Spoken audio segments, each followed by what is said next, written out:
Sir, ಈಗ KN ರಾಜಣ್ಣನ ವಜಾ ಮಾಡಿದ್ಮೇಲೆ ಸರ್ ಮತ್ತೆ ಅವ್ರನ್ನ ಸಂಪುಟಕ್ಕೆ ಸೇರಿಸ್ಕೊಬೇಕು ಅಂತೇಳಿ ಸ್ವಾಮೀಜಿಗಳ ಕಡೆಯಿಂದ ಕೂಡ ಒತ್ತಡ ಮಾಡ್ತಾರೆ. ಡೆಲ್ಲಿಲಿ ವಾಲ್ಮೀಕಿ ನೋಡ್ರಿ, ಈಗ ಕೂಡ ಮಾಡ್ತಿದ್ದಾರೆ.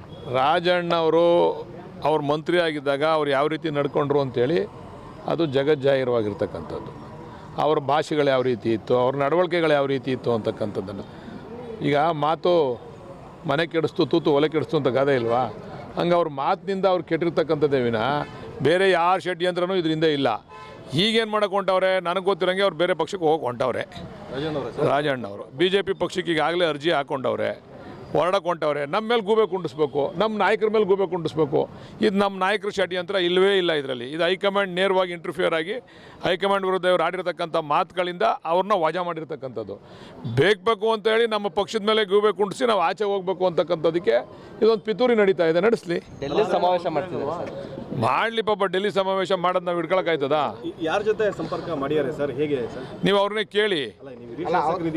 ನೀವು ಬ್ರೈನ್ ಮ್ಯಾಪಿಂಗ್ ಮಾಡಿಸಿ ಅವ್ರಿಗೆ ಗೊತ್ತಾಯ್ತು ಯಾರ ಜೊತೆ ಸಂಪರ್ಕ ಮಾಡೋರು ಅಂತ ಹೇಳಿ. ಎಲ್ಲ ರೀ, ಈಗ ರಾಜಣ್ಣ ಅವ್ರನ್ನ ಸ್ವಾಗತ ಮಾಡ್ತಾ ಇರೋರು ಯಾರು? BJP ನಾಯಕರಲ್ವಾ? BJP ನಾಯಕರು ರಾಜಣ್ಣ ಅವರೇ ಒಂದು ಮಾತು ಹೇಳೋರು, ನನಗೆ ಯಾವ ಪಕ್ಷದ ಅವಶ್ಯಕತೆನೂ ಇಲ್ಲ ಅಂತೇಳಿ. ರಾಜಣ್ಣ ಅವ್ರದ್ದು ಯಾರ ಜೊತೆ ಸಂಪರ್ಕದಲ್ಲಿ ಅವ್ರೆ ಅಂತ ಗೊತ್ತಾಗ್ಬೇಕಾರೆ ಅಂದರೆ ಮಾತುಕತೆ ಎಲ್ಲ ಆಗಿದೆಯಾ ಸರ್? ಇನ್ನೊಂದ್ಸರಿ ಹೇಳ್ಬೇಕಾ ನಿಮಗೆ? ನೀವು ಕಾನ್ಫಿಡೆಂಟ್ ಆಗಿ ಹೇಳ್ತಾ ಇದ್ದೀರಾ ಸರ್, ಅರ್ಜಿ ಹಾಕೊಂಡಿದ್ದಾರೆ. 100ಕ್ಕೆ 100 ಭಾಗ. ಇನ್ನು ಸ್ವಲ್ಪ ದಿವಸ ಕಾಯ್ದು ನೋಡಿ. ನಮ್ಮ ಸರ್ಕಾರ ಇಲ್ಲದೆ ಹೋಗಿರೋದಕ್ಕೆ ಹೊಂಟೋಗ್ಬಿಡೋರು. ಸರ್ಕಾರ ಅದೇ ಅಂತ ಒಂದೇ ಕಾರಣಕ್ಕೆ ಅವರೇ ಅಷ್ಟೇ. ಇಲ್ಲಿ ಆಗಲೇ ಒಂದು ಹೆಜ್ಜೆ ಹೊರಗಡೆ ಇಟ್ಬಿಟ್ಟವ್ರೆ, ಆಗಲೇ ಚರ್ಚೆಗಳು ಮಾಡವ್ರೆ.